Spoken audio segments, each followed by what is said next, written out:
अच्छा साथियों, माँ इंद्री म्यूजिक प्रयागराज में आप लोगों का हार्दिक अभिनंदन, वंदन एवं स्वागत है। और यह एक कांड, नया कांड आप लोगों को सुनाने चल रहा हूँ। मैं गायक ज्ञानी यदुवंशी मिर्जापुरी और लेखक हैं श्री राजा राम कवि मिर्जापुरी। बिरहा में 4 लाइन की भूमिका लगी मास्टर।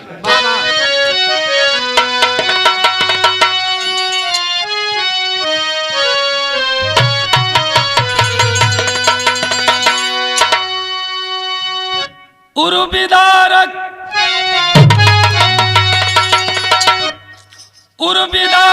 कुछ घटना है घटती यहाँ पे, जिसे लिखते लेखनी है थर्राती कवि की। धूमिल ज्योति शशि और तारों की होती, अरे गगन में स्वयं गति रुक जाती है रवि की।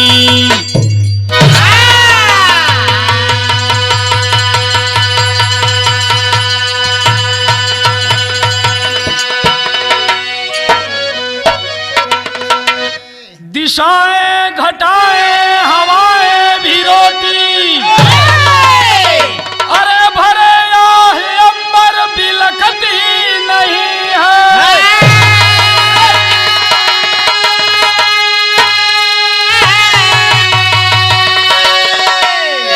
कहे राजा राम कौन अपना पराया, समझता हूँ किंतु समझ आता नहीं है।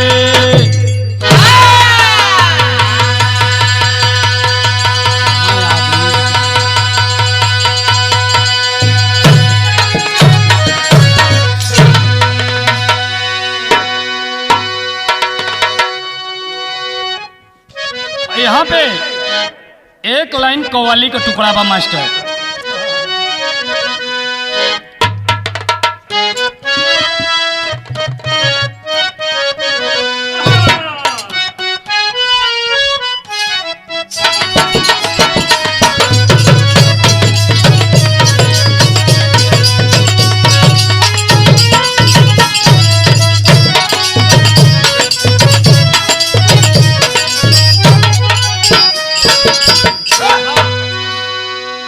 अरे जहाँ आदमी बिकाला हो, जहाँ आदमी बिकाला वो बाजार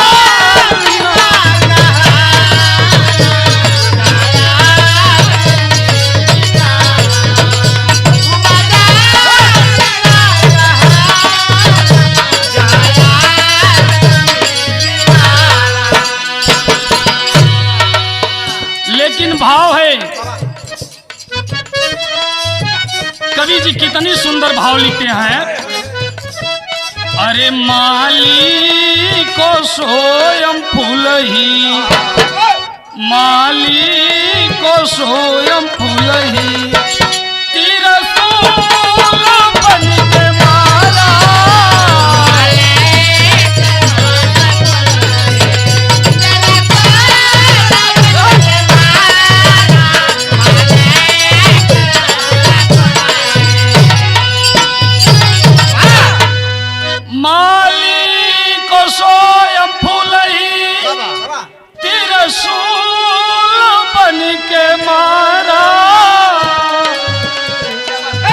अरे ममता की डाल को वो, ममता की डाल को वो काटा बन के आरा।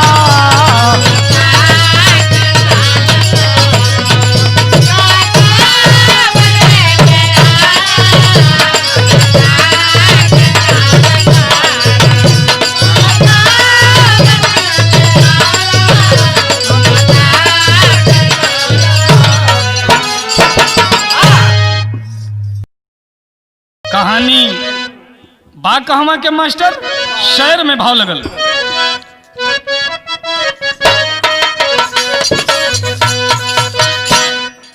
जिला मिर्जापुर यूपी अंदर माना जाना है।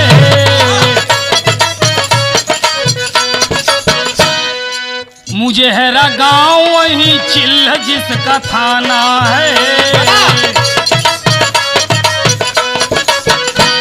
वहीं का संदीप श्रीवास्तव आतताई बना। निर्दयी नीच कपटी क्रूर और कसाई बना। 14 जुलाई 20 की रात को वारदात किया। पिता माता पे बेटा ही कुठारा घात किया। जिसे सुने अंबर का धरती धैर्य खोई है।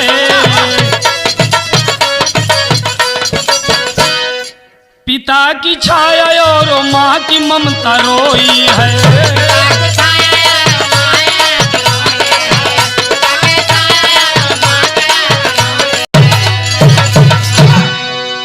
बाबूजी, माँ विंध्यवासिनी की गोद में बसा हुआ मिर्जापुर शहर चिल्ह थाना अंतर्गत गांव पड़ता है, जिसका नाम गांव का नाम मुजहरा कला बताया गया। वही गांव के रहे वाला संदीप श्रीवास्तव एक नवयुवक है, करीब उम्र 35 से 38 वर्ष के बीच में, और जिंदगी जीने का राह भटक गया और अपने ही माता पिता पे इतना बड़ा कुचक्र रचा कि जिससे सुनकर आप हैरान रह जाएंगे कि क्या एक बेटा माता पिता के प्रति ऐसा सोच सकता है। यही से कहानी का शुरुआत हो गया। देखें बाबू,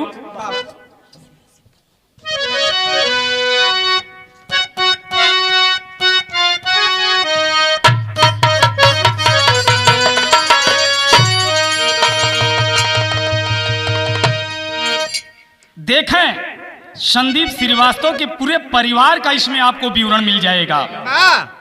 भाव वही है, हंसी हंसी पनवा खियावे बेईमानवा।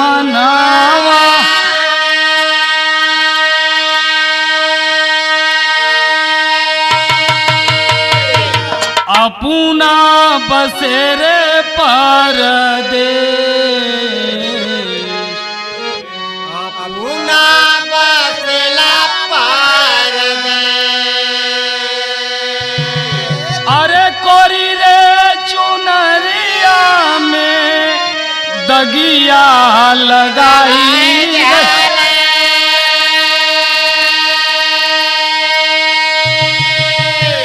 मारेला कर जवा में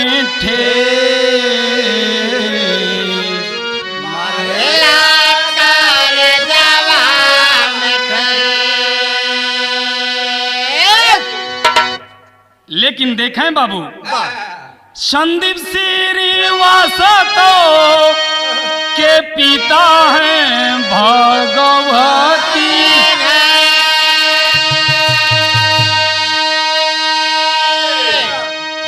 माँ सुशीला ममता की खान।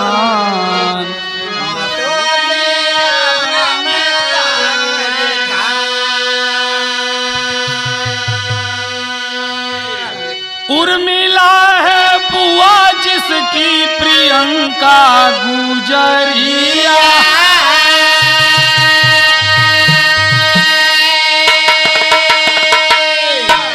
बेटा बेटी अभी तो नादान।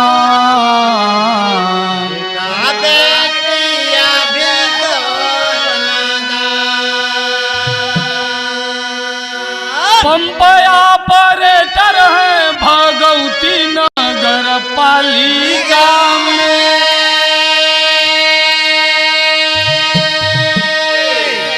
बारी टायर मिंटनियरा, बारी टायर मिंटनियरा।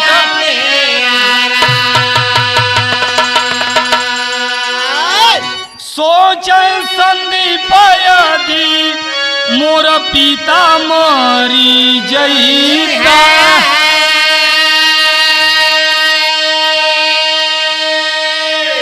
अरे 35 सर्विस उनके आशा था, 35 सर्विस।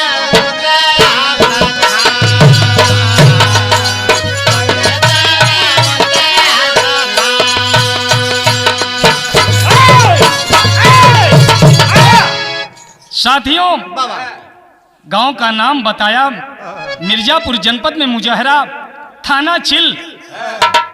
संदीप नाम का युवक रास्ता भटक गया जीने का। उसके पिता भगवती प्रसाद श्रीवास्तव नगर पालिका परिषद मिर्जापुर में पंप ऑपरेटर के पद पर तैनात हैं और जिनका रिटायरमेंट 31 मार्च को 2021 में है। और संदीप यम काम तक कराए थे। संदीप की शादी भी सन 2013 में ज्ञानपुर भदोही जनपद में हुआ था। और संदीप कुचक्र रच डाला कि अगर पिताजी इसी बीच में मर जाएं तो यह सर्विस हमारे हाथ लग जाए। देखिए कितना बड़ा अनर्थ करने जा रहा है एक बेटा पिता के प्रति, क्या सोच रहा है। इसीलिए कवि जी देखते हुए हमारी आपकी भावना को समझते हुए एक तर्ज लगल मास्टर।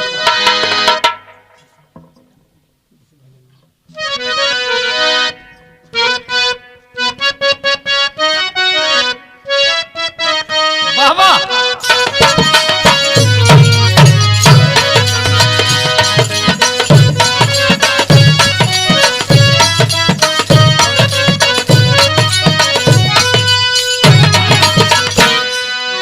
वही गीत के बोलबा। अरे जिस भजन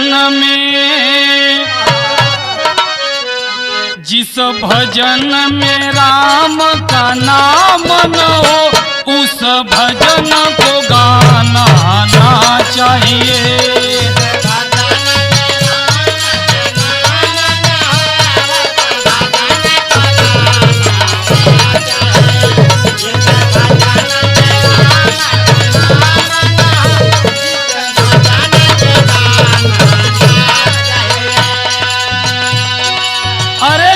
भजन में राम का नाम न हो उस भजन को गाना ना चाहिए।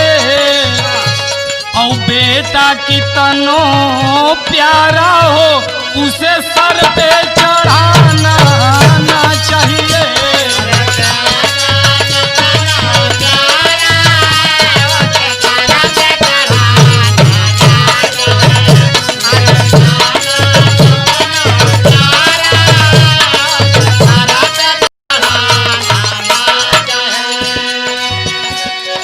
लेकिन देखिए आजकल के लोग बच्चे को इंग्लिश मीडियम की सभ्यता अपना रहे हैं और जीने का तौर तरीका नहीं सिखा रहे हैं, बड़ों का आदर संस्कार की बात नहीं बता रहे हैं और उसी का यह दुष्परिणाम हो रहा है।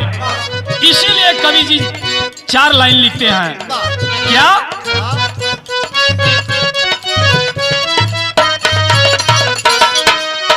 अरे जब लोभ में नर अंधा होता तब बुद्धि विवेक गंवाता है।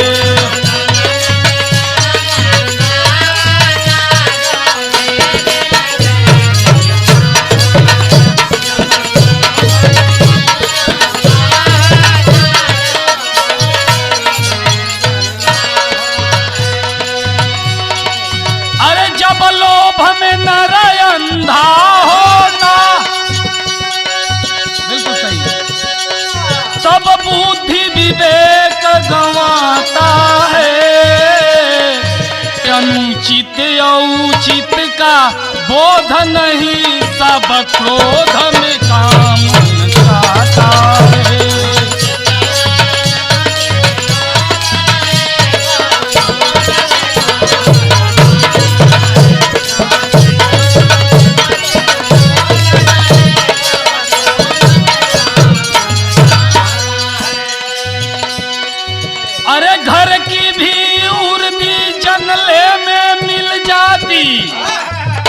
नहीं हो पाता है,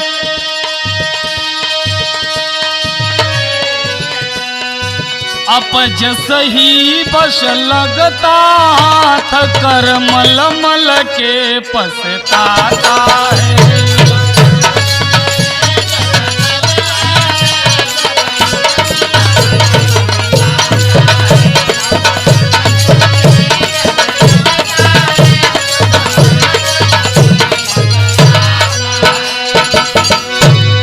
ए भैया हो, यही के तहत संदीप के दिल में हो गेल कि पिताजी के मार दें और पिताजी को नौकरी हमारे हाथ लग जाए। और इसी के तहत एक योजना बनाया। ठीक घटना के 15 दिन पहले बीबी और बच्चों को, एक बेटी एक बेटा है, और ले जाकर के ज्ञानपुर भदोही ससुराल 29 जून को छोड़ आया कि घटना करते समय घर में हमारे बीबी और बच्चे ना रहें। ले जाकर के उनको वहां छोड़ दिया। और जब धीरे धीरे 14 जुलाई की रात दिन आता है, तो एक चाकू लिया, ले जाकर के नजदीक पुरजागिर बाजार है, उसमें धार वाले की दुकान पर धार लगवाया और घर की एक टंगारी कुल्हाड़ी जिसको बोलते हैं देहात में, उसको भी ले लिया कि इसी से पिता का गर्दन काटना है।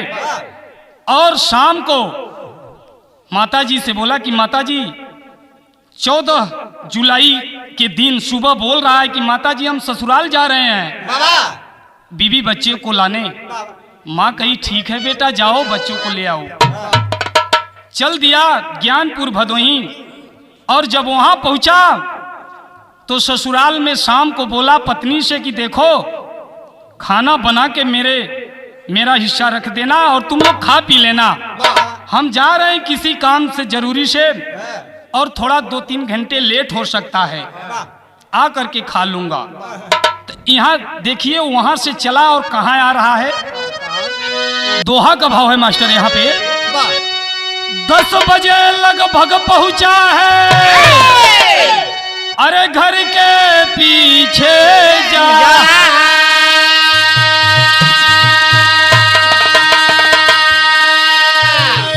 बाग में बाइक खड़ी किया है, 11 दिया बजाए।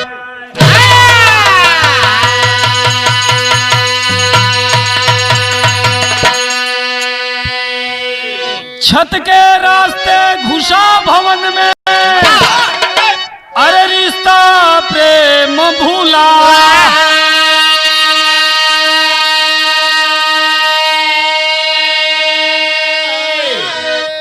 जिस कमरे में पिता थे लेटे, पहुंचा पापी जाए।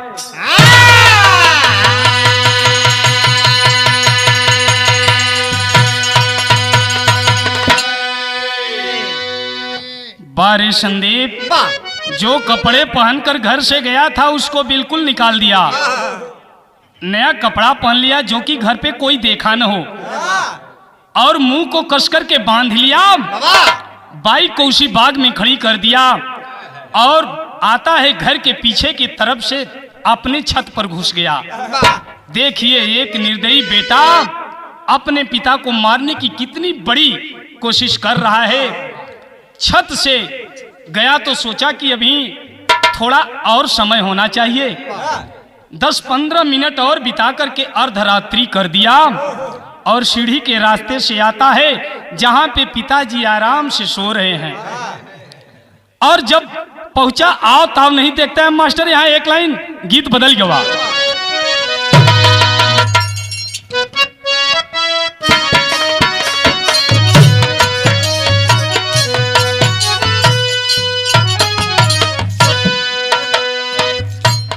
अरे पिता के छतिया पे चढ़ के कुमातिया हो, चढ़ के कुमातिया हो, छुरवा से कैले भारी वार।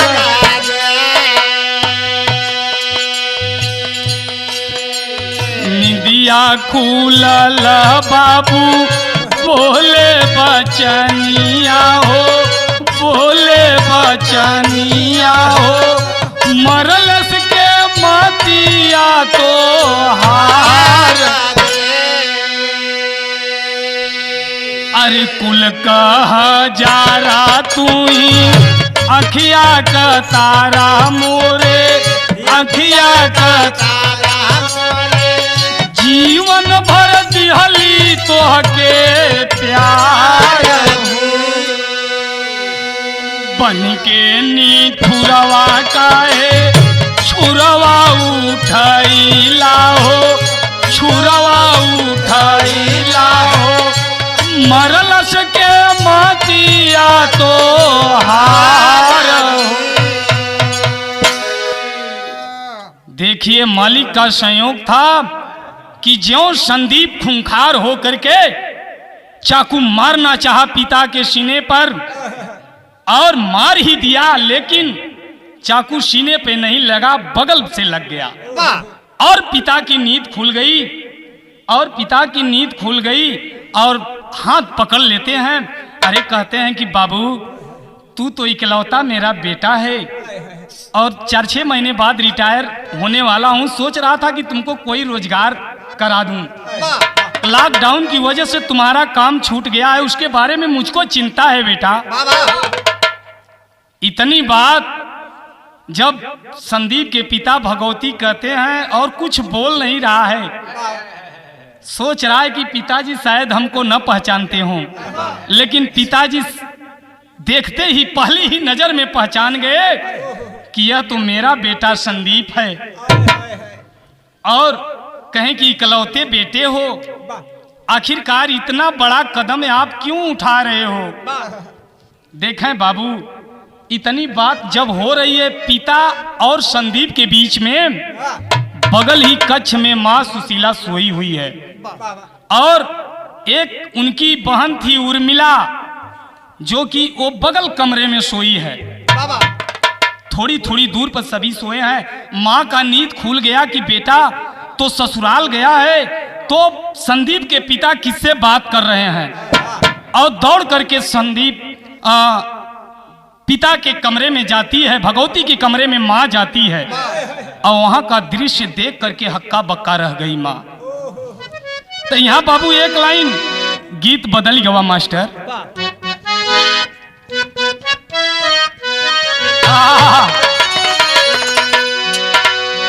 उहे गीत के बोलबा, अरे कजरा ओही दिनवा दे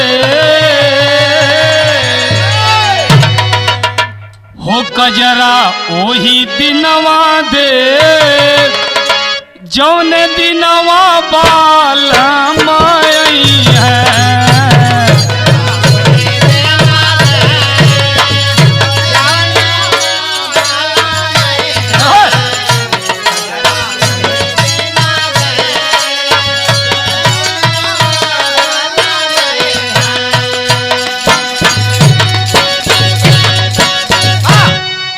देखा भैया, और जब माँ सुशीला की नींद खुलती है तो पहुंचती है अपने पति के कमरे में और भाव लगता है। कवि जी लिखते हैं यहाँ पे, अरे सुन के घर के अंदर सो,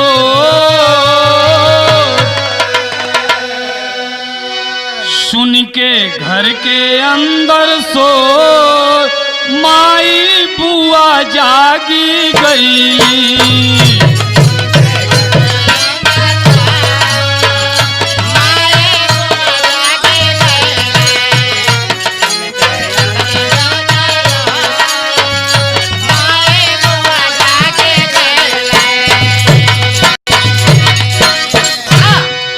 देखिए, भारत को विश्व गुरु, धर्म गुरु किस लिए कहा जाता है, इस लाइन से आप अंदाजा लगाएंगे।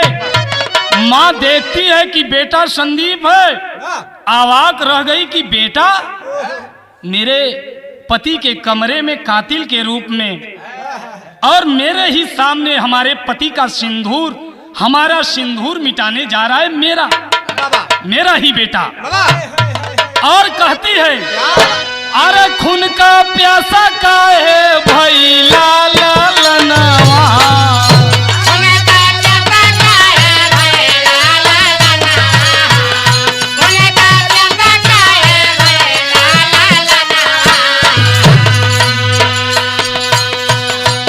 अरे जीते जी न मारे देवे पति का जनवा।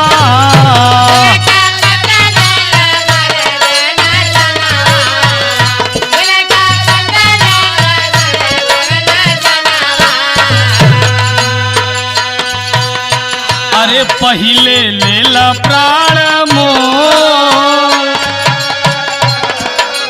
पहिले लेला प्राण मोर, अरे बीच में जाके खड़ी होई गई।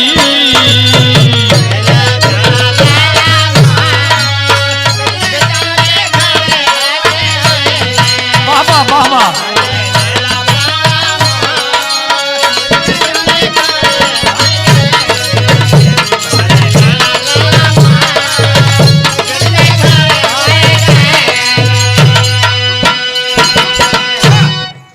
माँ जा करके संदीप को धक्का दे करके उनके सीने पर से गिरा देती है खाले, और डांट के कहती है कि बेटा तुमको मैंने किस अरमान से पाला था, क्या अपने ही सामने अपना सिंदूर मिटाने के लिए?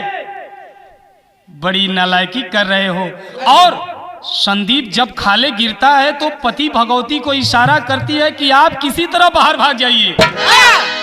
संदीप जब पिता भगवती जब भागने लगते हैं तो संदीप उठ करके दोबारा वार गलियारे में कर दिया, एकदम गेट के पास।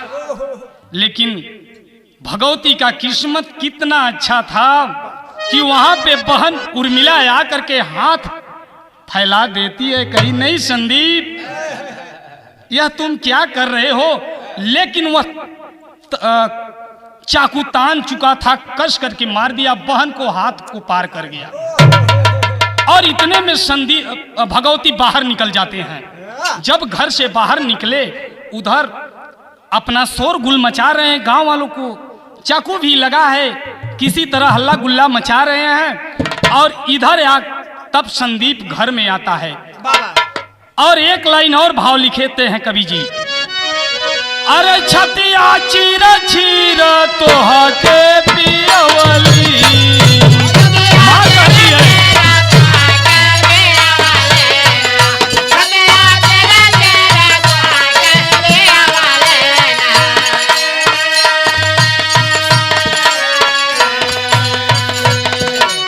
माँ भयभीत है, सोच रही है कि वारे बेटा तू ही मेरे सिंदूर का काल बन गया।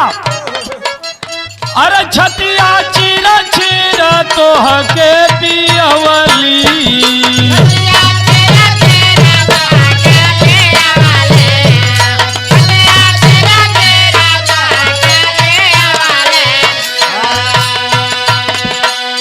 डाल ममता का पलना झूलवली।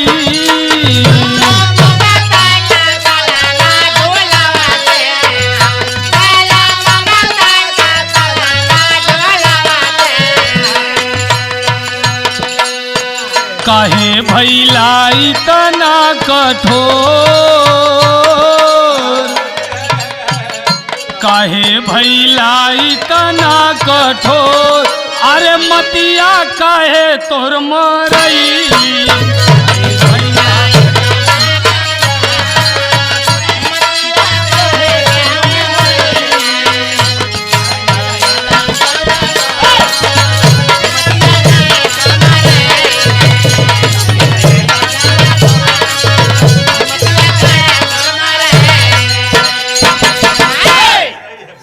ए भैया माँ कह रही है कि बारे बेटा, लेकिन संदीप का गुस्सा सातवें आसमान पर। जब पिता और बुआ बाहर भाग जाते हैं तो संदीप सोचा कि मैं तो हमारा काम तो अधूरा रह गया, और लौट करके वही चाकू ले करके वापस माँ के पास आता है। और यहाँ पे एक लाइन गीत बदल गया मास्टर, और ये धुन हमारे मिर्जापुर में बड़ा चाव से लोग गावत हैं। कैसे?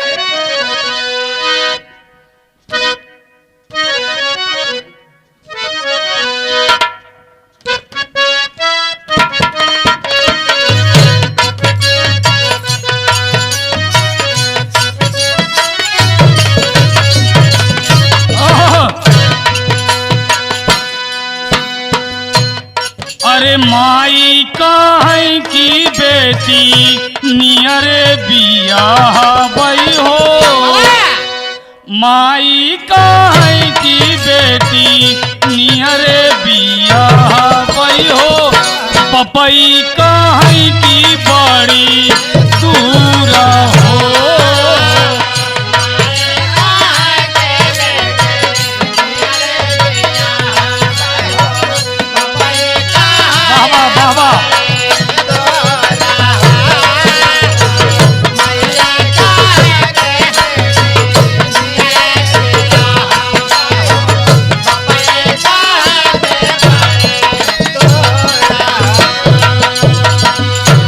अरे भैया काहे कि हम कतहूँ न शादी करबै, भैया काहे कि हम कतहूँ न शादी करबै, शादी करब शिवा पूरा हो।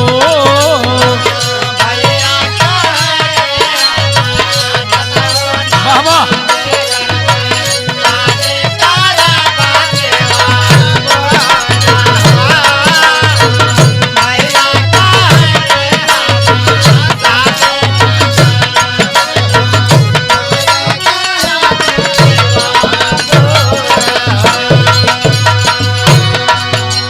लेकिन भाव लगत बा बिरहा में, गौर करें हैं आप लोग।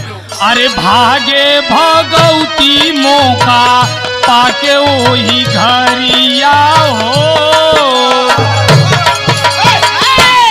भागे भगवती मौका पाके वही घरिया हो, पपिया भइल बा खूंखारा हो।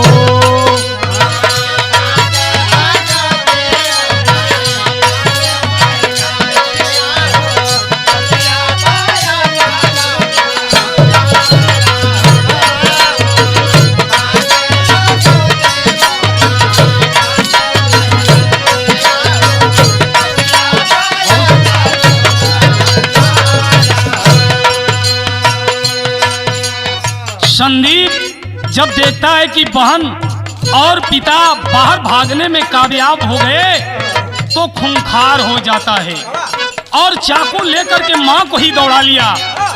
अरे पिता का गुस्सा सारा माँ पे उतारा हो, पिता का गुस्सा सारा माँ पे उतारा हो, लागल करे वार पे वार हो।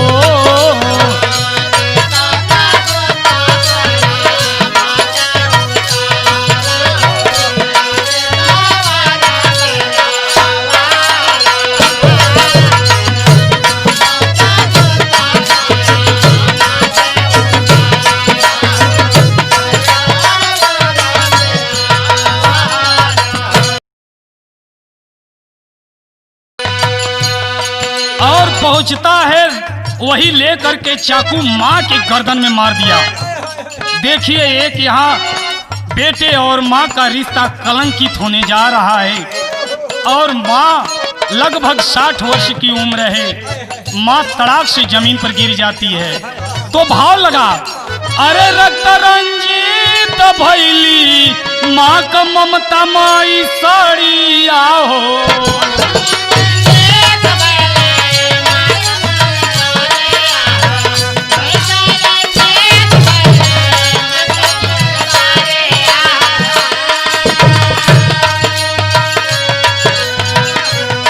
सुध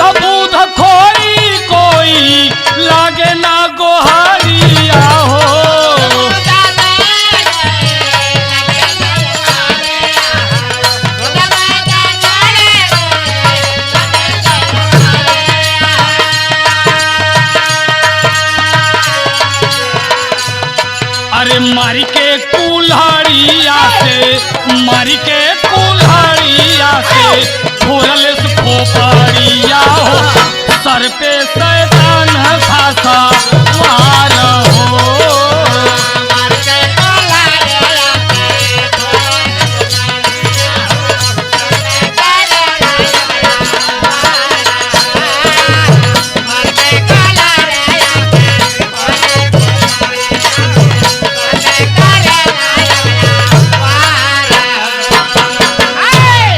अरे मैया का जियरा गैया पुतवा कसैया हो,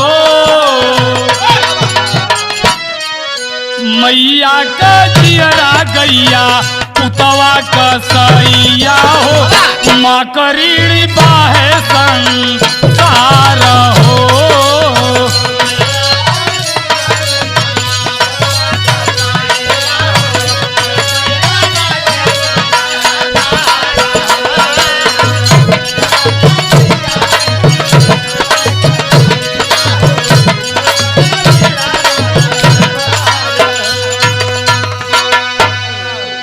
बारे बेटा, संदीप अपनी माँ को ही चाकुओं से मारा। जब नहीं बोध हुआ तो पास में एक कुल्हाड़ी ले गया था, कुल्हाड़ी से भी 2-4 कुल्हाड़ी मारा। माँ बिल्कुल तड़प रही है, कोई वहां पे सुनने वाला नहीं है। और मार करके तब जो है कि उसी चाकू से अपने हाथ पर खरोच लिया और आकर के गेट के पास एक दीवार थी उसको गिरा देता है। तो यहां पे टेरी का भाव लगल मास्टर। मां के ऊपर कवि जी जब घाव बेटा कर रहा है तो यहां पे टेरी का भाव लिखते हैं क्या?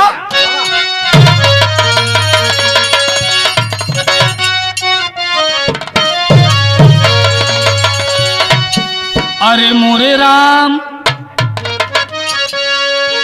अरे रिश्ते को शर्मसार कर दिया,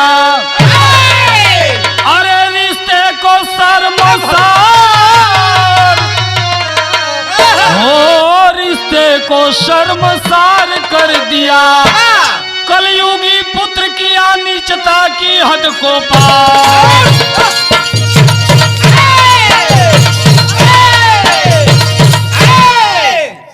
कलयुगी पुत्र किया नीचता की हद को पार, रिश्ते को शर्मसार कर दिया। ए भैया देखें अब आगे क्या होता है पहपट में।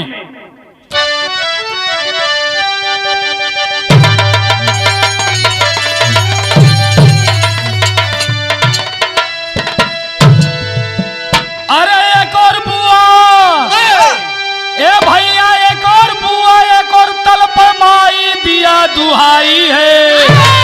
अरे आके कोई लीजे हमें बचाई दिया दुहाई है।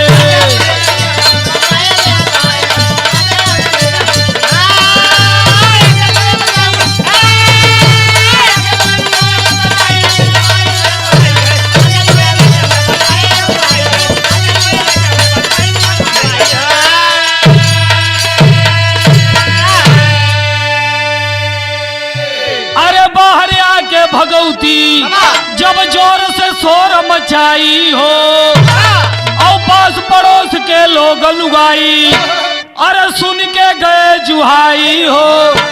अरे पूछे लोगवा पर ना भेद बताई दिया दुहाई है, और लोक लाज से लिहले भेद छुपाई दिया दुहाई है।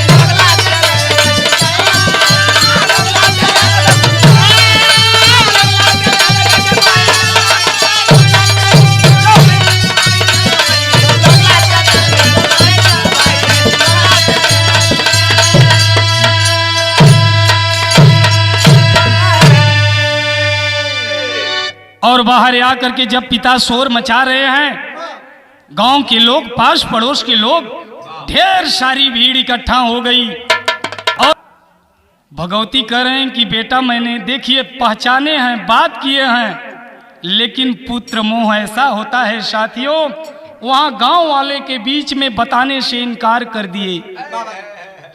सोचने लगे कि क्या कहेंगे गांव के लोग। नात रिश्तेदार कि हमारा ही बेटा हमारा कातिल है। इसलिए वहां पे पिता का हृदय देखिए, चाकू भी लगी है और बहन उर्मिला से भी कह दिए थे कि बहन किसी के सामने नाम मत बताना।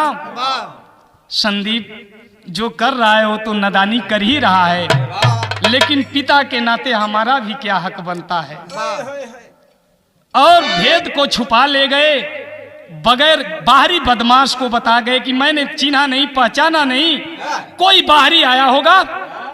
लेकिन जब गांव वाले देखते हैं कि मां की हालत घर के अंदर बिल्कुल नाजुक है, उसी भीड़ में संदीप भी आ गया। जो कातिल है वह बेटा भी आ गया और शोर मचाने लगा कि घर में हमारे बदमाश आ गए, मार रहे हैं, पीट रहे हैं। सब लोग अवाक हैं और देख रहे हैं कि माता का हालत बिल्कुल नाजुक बनी है। पिता को भी धीरे धीरे तकलीफ बढ़ता जा रहा है और उर्मिला बुआ को भी चाकू लगा है। कहें कि एक काम करिए, छोड़िए सारी बात, इस समय पर सबको दवा की जरूरत है। आल्हा में भाव लगल मास्टर।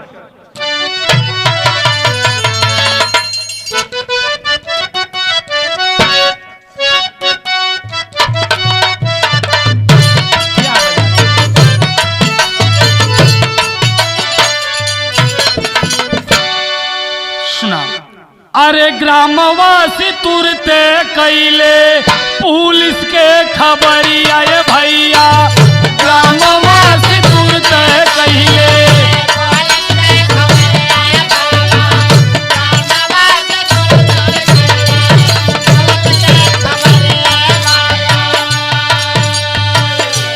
अरे गाड़ी 112 नंबर पहुंची तत्काल।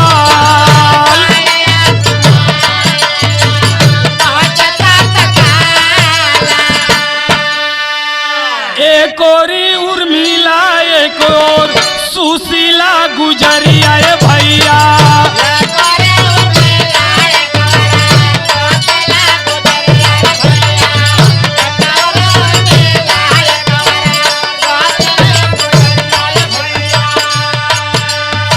एक ओरी भगवती तड़पे होई के बेहाल।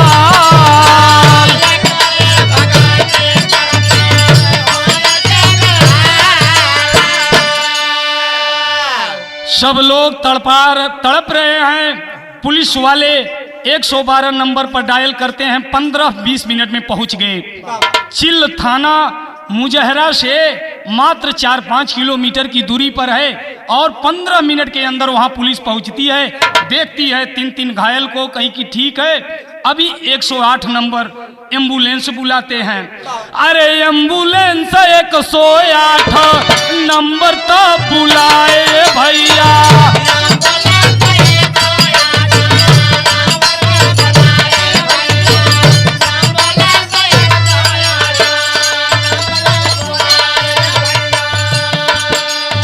भर्ती किए सबको मिर्जापुर अस्पताल।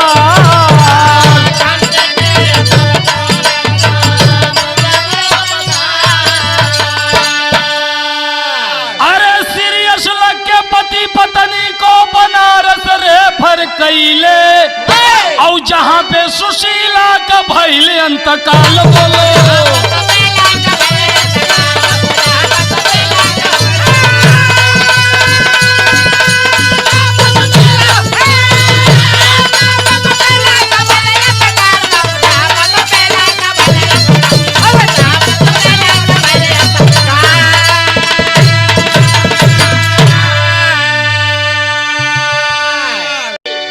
देखिए, देख रहे हैं डॉक्टरों ने सदर अस्पताल मिर्जापुर में बहन को उर्मिला को तो भर्ती कर लिया और मां सुशीला और पिता भगवती को कहे कि इनको बेहतर उपचार की जरूरत है और इनको आप लोग बनारस ले जा सकते हैं।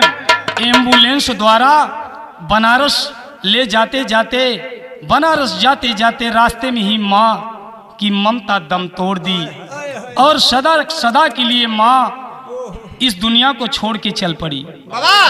लेकिन देखा पिता का वही बनारस में दवा चालू हो गए और बहन उर्मिला का मिर्जापुर में दवा चालू हो। तो कैसे सदर आल्हा में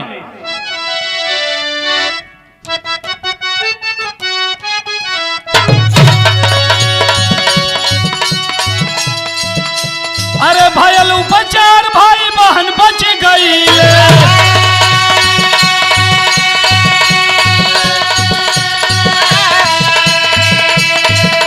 भैया भयल उपचार भाई बहन बच गई।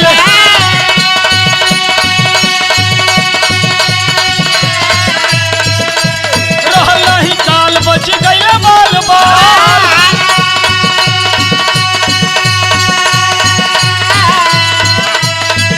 चोरी हत्या पाप तीनों छिपे न छिपाए।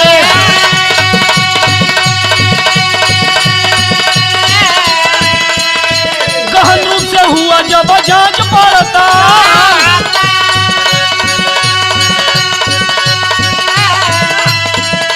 अरे संदीप का चाल सारी भइल बा उजागर।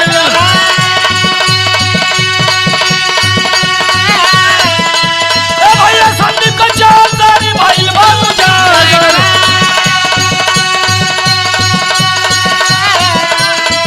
मत के सारा भेद लिया पुलिस निकाल।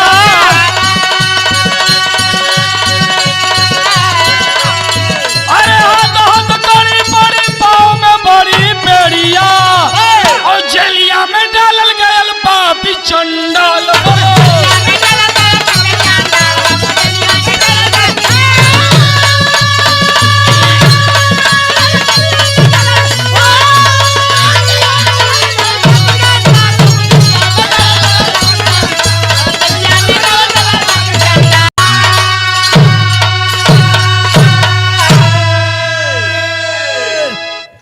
साथियों, चिल्ल थाने के थानाध्यक्ष महोदय प्रसून्न कुमार श्रीवास्तव और मिर्जापुर के एसपी डॉक्टर धर्मवीर सिंह घटना के बाद सब सोच में पड़ गए कि किसी तरह इस घटना की खुलासा की जाए।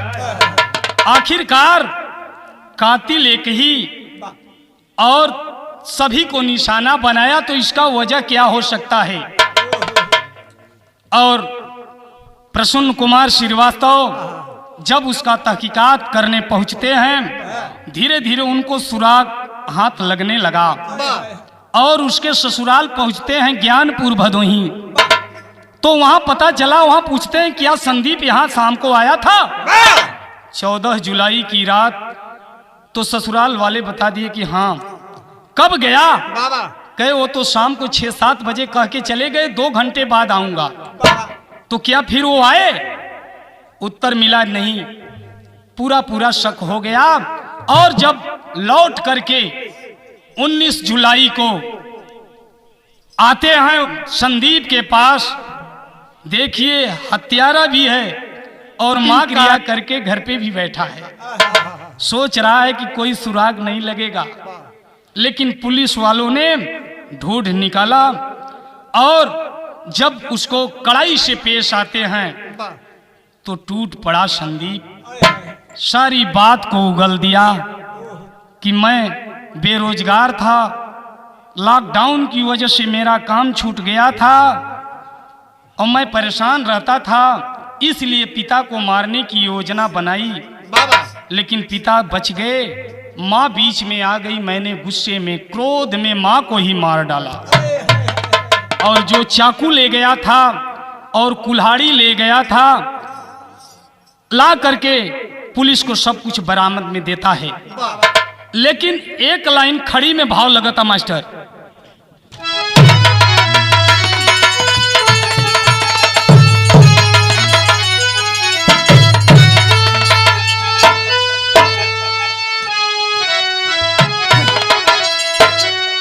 अरे आपन लाल ही, आपन लाल ही यदि माई बाप का काल होई है, तो कैसे चली समाज बुरा हाल होई है। समाज बुरा हाल होई है।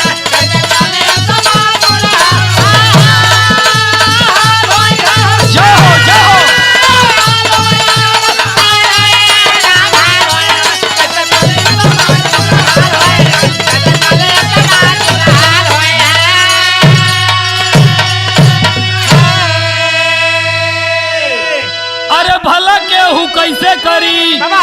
केहू का विश्वास हो, और के बा पराया अपन के बाहर खास हो।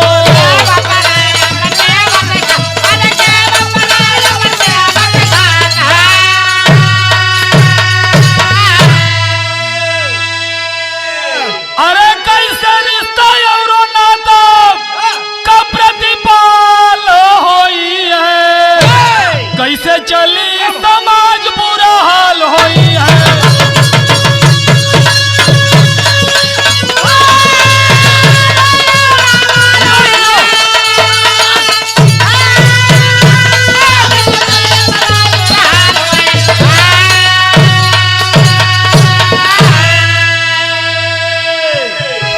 साथियों, अगर ऐसा ही बेटा अपने माता पिता के साथ कुचक्र रचेंगे तो कौन है अपना कौन पराया, और यह धरती का समीकरण बिगड़ जाएगा। इसीलिए कवि जी अगली लाइन में कहते हैं, यही बच्चे देश के हैं भावी कर्णधार हो, अपने अपने बच्चा के दाय अच्छा संस्कार हो।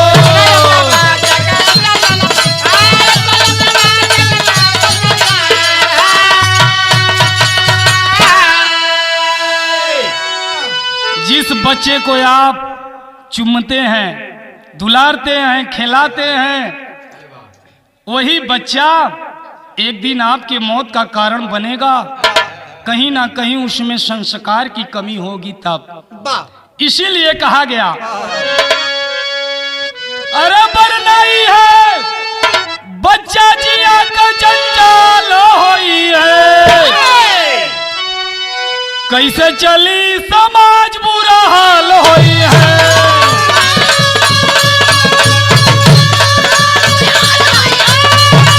जिया मछलो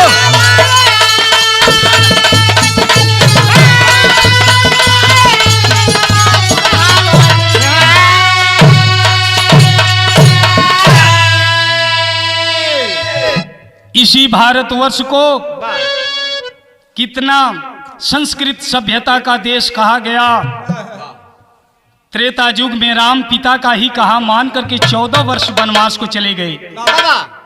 श्रवण कुमार, कुणाल और कमाल जैसे सपूत पैदा हुए हैं, और जो कि पिता के आज्ञाकारी हुए, और इसी देश में भीष्म दादाजी जो हुए, जो कि पिता के सुख के लिए आजीवन ब्रह्मचर्य का पालन किए।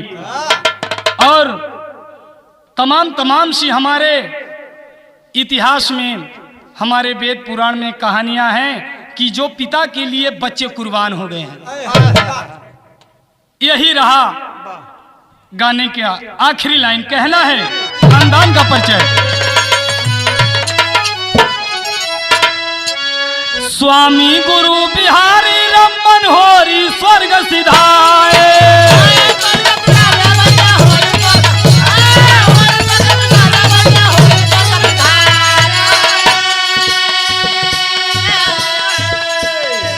कथन करे कवि राजा राम हीरा की याद सताए।